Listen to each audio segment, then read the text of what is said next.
नमस्कार, आप देख रहे हैं भारतवर्ष न्यूज़। सिद्धार्थनगर जिले के डुमरियागंज तहसील में लेखपालों का धरना प्रदर्शन लगातार जारी है, जिससे आम जनता को भारी परेशानी का सामना करना पड़ रहा है। दरअसल जिला अधिकारी द्वारा 9 जुलाई को 3 लेखपालों को निलंबित कर दिया गया था।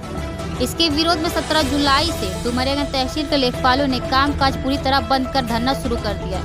लेखपालों का कहना है कि करीब 2 महीने पहले गुपचुप तरीके से उनके साथ क्षेत्र में बदलाव कर दिया गया था, लेकिन इसकी जानकारी उन्हें नहीं दी गई। 5 जुलाई को तहसील समाधान दिवस के दौरान मौखिक रूप से बताया गया कि 29 लेखपालों का ट्रांसफर कर दिया गया है। जिन लेखपालों को इसकी जानकारी मिली, उन्होंने 7 जुलाई को ही अपनी नई जगह ज्वाइन भी कर लिया, लेकिन 10 जुलाई को उन्हीं का निलंबन कर दिया गया। धरने पर बैठे लेखपालों का आरोप है कि उन्होंने इस पूरे मामले में कई बार अधिकारियों से मिलने पर अपनी बात रखने की कोशिश की, लेकिन किसी ने उनकी बात नहीं सुनी। मजबूर होकर 17 जुलाई से लेखपाल धरने पर बैठ गए हैं। लेखपालों के इस धरने में बीते 21 जुलाई से जनपद के सभी तहसीलों के लेखपाल कामकाज बंद कर उनका समर्थन दे रहे हैं। गौरतलब है कि जिले में हर साल बाढ़ का खतरा बना रहता है। ऐसे में लेखपालों का धरना प्रशासन के लिए मुश्किल खड़ी कर सकता है। इसके अलावा इस समय फसल बीमा का सीजन भी चल रहा है, लिहाजा किसानों और आम जनता के काम भी बुरी तरह प्रभावित हो रहे हैं। फिलहाल लेखपालों का धरना जारी है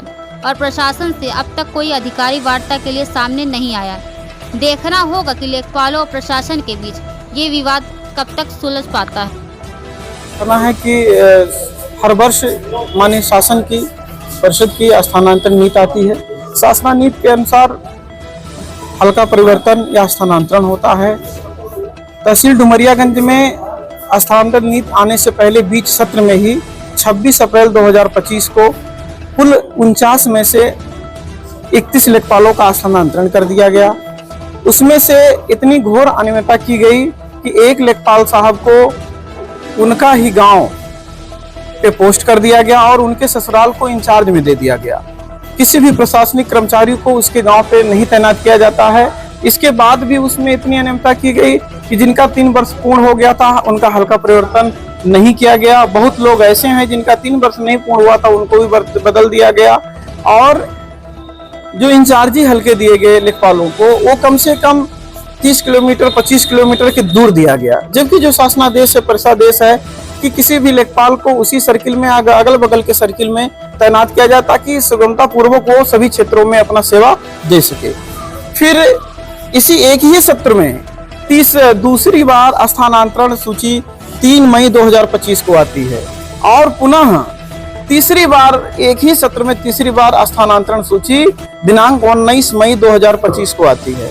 और जो लेखपाल, जिस लेखपाल का पहली सूची में दूसरे पोस्ट पे था, दूसरे क्षेत्र पे तैनाती हुई थी, उसका किसी दूसरे क्षेत्र पे कर दिया गया और वो तैनाती आदेश, हल्का परिवर्तन आदेश किसी भी लेखपाल को उपलब्ध नहीं कराया गया, किसी भी माध्यम से, ना डाक से, ना मेल से, ना व्हाट्सएप पर। और उस मतलब स्थानांतरण सूची को तहसील के अधिकारीगण, तत्कालीन उप जिलाधिकारी महोदय श्री संजीव दीक्षित जी और हमारे तहसीलदार साहब उसको दबाए रखे। 2 माह तक लेखपालों से उसी क्षेत्र पे कार्य किए, जबकि जो तहसील का एडमिनिस्ट्रेटिव लॉगिन है, आरके अधिष्ठान की लॉगिन है, उसके माध्यम से लेखपालों का आईडी परिवर्तन वरासत का होता है।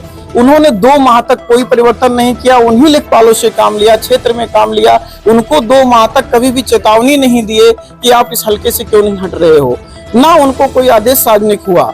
जब उपजिलाधिकारी महोदय का स्थानांतरण हो गया, नए उपजिलाधिकारी महोदय आए, तो दिनांक 5 जुलाई को तहसील दिवस के पश्चात डाक बंगले पे लेखपालों को बुलाए और उन्होंने व्यक्तिगत रूप से बताया कि किस लेखपाल का किस पे स्थानांतरण हुआ है। महोदय के मौखिक आदेश पर भी वहां भी हम लोगों को स्थानांतरण आदेश नहीं उपलब्ध कराया गया। महोदय के मौखिक आदेश पे ही 7 जुलाई 2025 को कुछ लेखपाल जो जान पाए, उनके मौखिक के कहने पे वो अपना हल्का परिवर्तन कर लिए। इसी बीच दिनांक 9 जुलाई को जिलाधिकारी महोदय की मीटिंग हुई और तहसीलदार महोदय के पास कोई साक्ष्य नहीं है, कोई रिकॉर्ड नहीं है तहसील में कौन से लेखपाल कब पोस्ट हुआ। 857 होता है, सभी लेखपालों के कार्य क्षेत्र का विवरण होता है, वो सब उनके पास नहीं है। जितने पटल तहसील में है, सब प्राइवेट कर्मचारी काम कर रहे हैं। एकदम भ्रष्टाचार बढ़ावा है। आप किसी भी पटल पे चले जाइए, सारा न्यायालय का काम, हर काम प्राइवेट व्यक्ति कर रहा है। अधिकारीगण के पास कोई सूचना नहीं है और उन्होंने वहां मीटिंग में जिलाधिकारी महोदय के गलत सूचना दी कि ये 3 लेखपाल चार्ज नहीं बदले हैं, जबकि वो तीनों लेखपाल 7 जुलाई को ही बदल चुके थे और 3 लेखपालों को निलंबित करा दिया गया। उसके पश्चात दिनांक 10 जुलाई को तहसील के ऑपरेटरों द्वारा सभी लेखपालों को स्थानांतरण आदेश दिया जाता है और बहुत से लेखपाल जब जान पाए तो वो 10 जुलाई को स्थानांतरण का पालन किए और 10 जुलाई को ही RK लॉगिन से लेखपालों का वरासत आईडी बदली गई और लेखपालों का आयजात निवास भेजा गया। इस प्रकार से हमारी एक भी मांग है कि लेखपाल हमारे बहुत परेशान हैं। पूरे जनपद में तहसील डुमरियागंज में भी जितने ग्राम हैं सभी गांवों में किसानों का अंश निर्धारण गलत कर दिया गया है प्राइवेट कर्मचारियों द्वारा। इन्हीं प्राइवेट ऑपरेटरों से तहसील